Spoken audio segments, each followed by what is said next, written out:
네, 우리 주변에서 일어난 사건, 사고의 뒷이야기를 자세히 풀어보는 사건팀장 시간입니다. 자, 성룡이 사건팀장, 오늘은 어떤 사건 들고 왔습니까? 네, 이 집에서 90세가 넘은 고령의 아버지를 때려 숨지게 한 혐의로 기소된 50대 여성 김모 씨 사건입니다. 예. 김 씨는 법정에서 치매를 앓던 아버지가 자신을 성추행하려고 해 몸싸움을 벌이다 숨졌다고 진술했는데요. 1심 법원은 김 씨에게 정당방위로 무죄를 선고했던 반면 최근 항소심 법원은 유죄를 인정해서 징역 5년을 선고했습니다. 오늘은 1심과 2심을 거치며 정반대의 판결이 나온 여전히 의문점이 많은 이 사건을 이야기해보려고 합니다. 예, 도대체 이 여성과 아버지 사이에 어떤 일이 있었던 건지 궁금하네요. 네, 지금까지 드러난 사건 경위는 이렇습니다. 2019년 5월 1일 낮 김 씨는 대전시 대덕구에 있는 아버지 집에 찾아가 거실에서 아버지와 단둘이 술을 마셨습니다.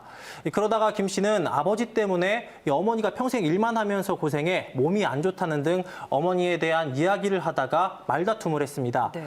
이어서 몸싸움이 벌어졌고 이 김 씨 아버지는 저녁에 집에 돌아온 다른 가족에 의해 숨진 채 발견됐습니다. 김 씨 아버지는 이 갈비뼈와 목뼈가 부러지고 이 어깨와 이마가 찢어져 피를 흘린 상태였습니다. 예. 네, 집안은 이 아수라장이었고 김 씨는 집 안에 있었습니다.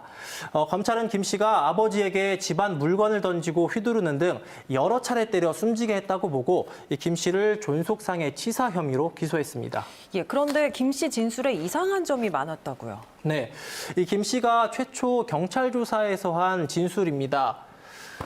아버지가 뭔가를 던져서 눈에 맞았고 곧바로 집에 가려고 하는데 아버지가 손목을 잡아 가지 못하게 했고 그 이후에는 기억이 없다.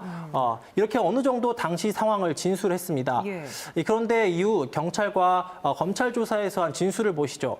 이 술을 마신 뒤 전혀 기억이 나지 않는다라고 바뀌다가 피해자 성폭행을 하려는 것에 저항하기 위한 것이었으므로 이는 이 정당방위에 해당한다. 이렇게 바뀌었습니다. 예.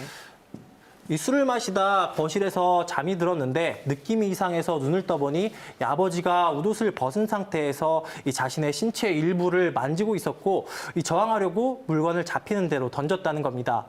저도 이 1심 판결문을 보면서 이렇게 뒤바뀐 진술이 좀 의아하다 이렇게 생각을 했는데요. 예.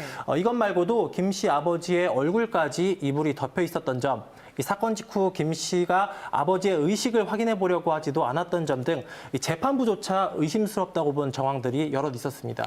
예, 그런데도 앞서 1심에서는 정당방위가 인정돼서 무죄가 선고됐던 거잖아요. 이유가 뭔가요? 네, 1심 재판부는 이 김 씨의 진술이 사실일 가능성을 함부로 배제할 수 없다고 봤습니다. 먼저 피고인이 법정에서 진술을 번복하는 것은 드물지가 않은 일이고 이 김 씨 역시 마찬가지일 수 있다고 판단했습니다. 예. 또 이 김 씨가 아버지의 명예와 어머니의 충격, 이 자신의 수치심, 이런 것들 때문에 기억이 나지 않는다고 진술을 했는데 이 역시 수긍할 수 있다고 판단을 했습니다. 그리고 숨진 아버지를 부검한 결과 이 도네페질이라는 성분이 검출됐는데 이게 그 치매 치료제 성분이거든요. 예. 치매를 앓던 아버지가 판단 능력이 흐려져 실제로 성추행을 시도했을 가능성도 고려됐습니다. 결국 김 씨의 주장대로 아버지의 성추행 시도가 사실이라면 이 김 씨가 자신을 방어하기 위한 행동은 사회적으로 용인될 수 있는 이 정당방위에 해당할 수 있다며 무죄를 선고했습니다. 예, 1심 판결 내용을 들어보니까 나름대로 이유가 있었던 걸로 보이는데요. 항소심에서는 어떻게 정반대 판결이 나온 겁니까? 네, 이 항소심 재판부는 진술이 너무 자주 바뀌어서 이 김 씨의 정당방위 주장을 믿을 수 없다고 판단했습니다. 또 김 씨의 기억이 명확하지 않은 점도 유죄 판결을 내린 이유였는데요. 김 씨는 자신이 어떻게 잠이 들었는지 또 성추행을 시도했다던 아버지가 언제 그 웃옷을 벗고 있었는지 이런 점을 기억하지 못했습니다. 예. 또 이런 김 씨의 진술 내용이 시간이 갈수록 점점 구체적으로 바뀌었는데 이 김 씨의 기억이 만들어졌거나 왜곡됐을 가능성이 있다고 판단했습니다. 그리고 김 씨가 수사 단계에서 기억이 나지 않는다고 하다가 이 법정에서 갑자기 정당방위 주장을 했다고 말씀을 드렸죠. 예. 항소심 재판부는 김 씨가 구속까지 됐는데 이미 숨진 아버지의 명예를 지키기 위해 모든 처벌을 감수하려고 했다는 설명을 받아들이기 어렵다고 봤습니다. 김 씨 아버지가 사건이 일어나기 전 이 성추행을 하려는 다른 시도나 낌새를 보인 적이 없고 이 치매 증상 역시 가벼웠던 점도 고려됐습니다. 예, 결국 둘 중 하나겠죠. 정당방위냐 아니면 아버지를 성추행범으로 몬 폐륜적인 범행이냐 대법원에서 가려지게 됐네요. 네, 맞습니다.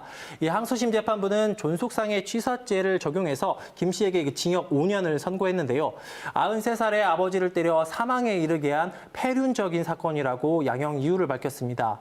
또 정신을 잃은 아버지를 방치를 했고 이 법정에서 아버지는 나이가 되어 돌아가신 것인데 왜 내 책임이 되어야 하는지 모르겠다.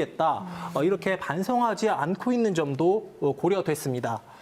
특히 김 씨가 이 혐의를 벗기 위해 아버지를 성추행범으로 몰아가는 파렴치한 행위를 서슴지 않았다고 판시했습니다.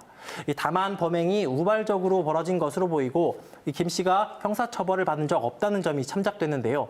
1심과 2심을 거치며 정반대의 판결이 나온 이 사건은 결국 대법원에서 최종 판단이 내려질 예정입니다. 예, 알겠습니다. 사건팀장 오늘은 여기서 마무리하겠습니다. KBS 대전 보도국 성룡희 사건팀장과 함께했습니다. 수고했습니다.